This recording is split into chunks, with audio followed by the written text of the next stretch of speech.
खास दोस्त रात के खाने पर आ रहे हैं, फिर तू खाली हाथ क्यों लौट आया है रे? मुखिया जी, वो घनश्याम मुझसे बहस करने लगा।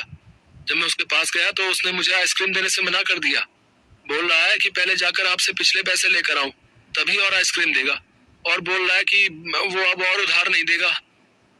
उसकी इतनी हिम्मत, वो मुझे आइसक्रीम देने से मना करेगा? उसकी खैर नहीं।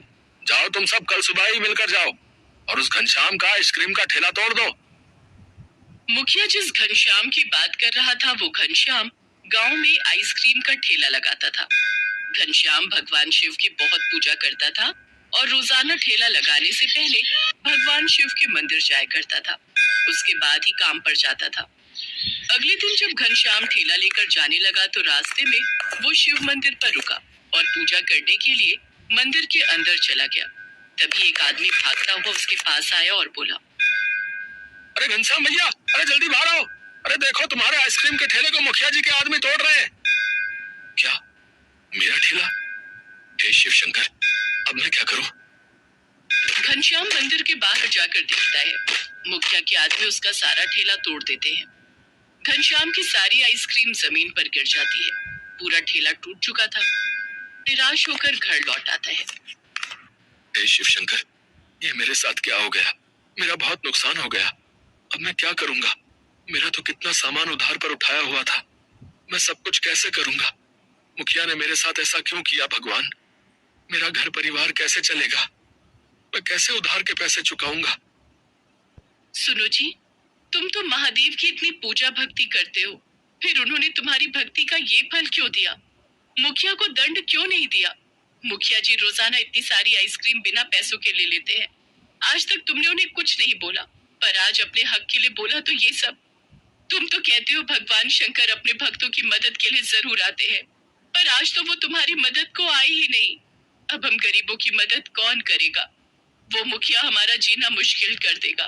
कौन हमारी सहायता करेगा? हे महादेव, कमला ठीक कह रही है।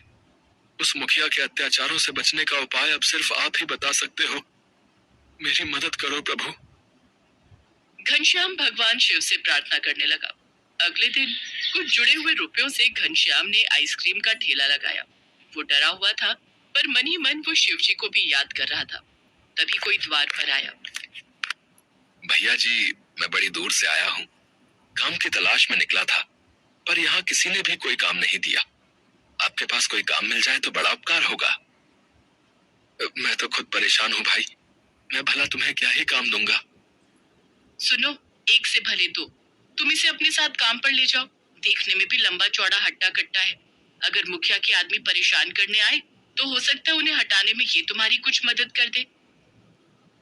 अरे आप चिंता मत करो, मेरे होते हुए भैया जी को कोई परेशान नहीं कर पाएगा। ठीक है, तुम मेरे साथ चलो। मैं तो वैसे भी बहुत डरा हुआ हूँ। कोशिश करना वो बदमाश मेरी आइसक्रीम के ठेले को कोई नुकसान न पहुंचाए। घनश्याम जैसे ही बाजार पहुंचता है, मुखिया के आदमी वहां आ जाते हैं। क्यों बे, कल की हालत भूल गया जो हमने तेरे साथ की थी? तू यहाँ बाजार में अगर ठेला खड़ा करेगा तो मुखिया जी ने कहा है हमें मुफ्त में आइसक्रीम तुझे देनी ही पड़ेगी, वरना हम तुझे यहाँ बाजार में खड़ा तो नहीं होने देंगे।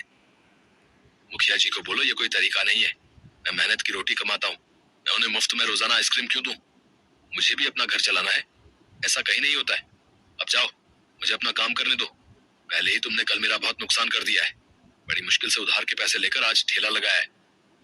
कल्लू भाई, इसकी तो जुबान बहुत लंबी होती जा रही है। मुखिया जी ने पहले ही बोला था कि अगर ये बाजार में आइसक्रीम का ठेला लगाए तो हम इसके ठेले को तोड़ दें। तो फिर देर किस बात की है? चलो आज इसके ठेले का काम तमाम कर ही देते हैं। घनश्याम का ठेला तोड़ने लगते हैं, तभी वो व्यक्ति उनका हाथ रोक देता है। अरे रुको बच्चा, कहाँ रहे हो? पहले मुझसे तो निपट लो। अच्छा घनश्याम, तो तूने अपने ठेले पर इस पहलवान को खड़ा कर दिया है ताकि ये तुझे और तेरे ठेले को बचा ले। इसे तो हम अभी बताते हैं। भोला से निपटना इतना आसान नहीं। मेरा नाम भोला है, पर जब मैं अपनी तीसरी आंख खोलता हूँ तो मेरे सामने कोई भी पापी और अत्याचारी नहीं टिक पाता। देखते ही देखते भोला नाम का वो व्यक्ति कल्लू, भीमा और बाकी सब बदमाशों को कुछ ही मिनटों में धूल चटा देता है। सब बदमाश भागते हुए मुखिया के पास जाते हैं। भोला, तुमने तो मिनटों में इन्हें धूल चटा दी। सचमुच तुम तो बहुत महाबलशाली हो। अब ये लोग तुम्हें कोई नुकसान नहीं पहुंचाएंगे। जब तक मैं इस ठेले पर खड़ा हूं, ये तुम्हारे आइसक्रीम के ठेले को छू भी नहीं सकते। बदमाश मुखिया को सारी बात बताते हैं। मुखिया जी वो बहुत ताकतवर है, भोला नाम है उसका, उसके आगे हम टिक ही नहीं सकते। अब आप आइसक्रीम मुफ्त में खाना भूल जाओ, अब तो आपको पैसे देकर ही घनश्याम से आइसक्रीम मिलेगी। अरे तुम चिंता मत करो, मैंने अपने दोस्त रामलाल से उसके गुंडों को यहाँ बुलवाया है। वो बस थोड़ी देर में आते ही होंगे। तुम सबके बस का कुछ नहीं है भाई। तुम तो जाओ और घर में चूड़ियां पहन कर बैठ जाओ। बड़े आए कहने वाले कि मैं पैसों में आइसक्रीम खा लूं। मुखिया दूसरे गांव के बड़े बदमाशों को बुलाता है और उनके साथ घनश्याम के ठेले पर पहुंचता है। चलो लड़कों, सारी की सारी आइसक्रीम उठा लो और घर ले चलो। कोई आइसक्रीम नहीं बिकेगी यहाँ, ये मेरा हुक्म है। अरे मुखिया, पहले पैसे तो दो, बिना पैसों के एक भी आइसक्रीम नहीं मिलेगी। अरे देख क्या रहे हो, पीट दो इन दोनों को। भोला, मेरी वजह से तुम्हें चोट आई, ये मुझे अच्छा नहीं लगेगा। इन्हें आइसक्रीम ले जाने दो। भोला, ये बहुत सारे गुंडे हैं, तुम अकेले इनका कैसे मुकाबला करोगे? अरे चिंता मत करो, मुझे कुछ नहीं होगा। मैं इनके किए की सजा इन्हें देकर ही मानूंगा। कुछ ही देर में भोला सारे बदमाशों को ढेर कर देता है। सब भोला से माफी मांगकर भाग जाते हैं। मुखिया भी घबरा जाता है कि आखिर भोला में इतनी शक्ति कैसे है। घनश्याम अब तक समझ चुका था कि हो ना हो ये उसके शिव शंकर ही है। मैंने आपको पहचान लिया है, आप कोई साधारण इंसान नहीं, आप मेरे शिव शंकर हैं। अपने रूप में आइए प्रभु, आपने इन सबको दंड देकर मेरे ऊपर बहुत कृपा की है। तभी भगवान शिव अपने रूप में आते हैं। उन्हें देखकर मुखिया उनसे माफी मांगता है।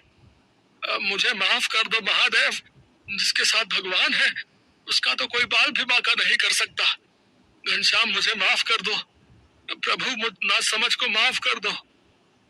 जब भी कोई मेरे भक्तों को कष्ट देता है, मैं उसे उसके किए का दंड अवश्य देता हूँ।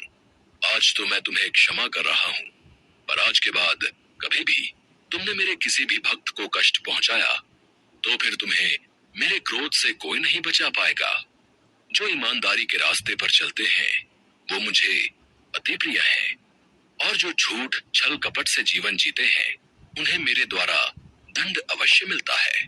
भोला मेरा सच्चा भक्त है, तुमने उसको दर्द पहुंचाकर मुझे कष्ट दिया है।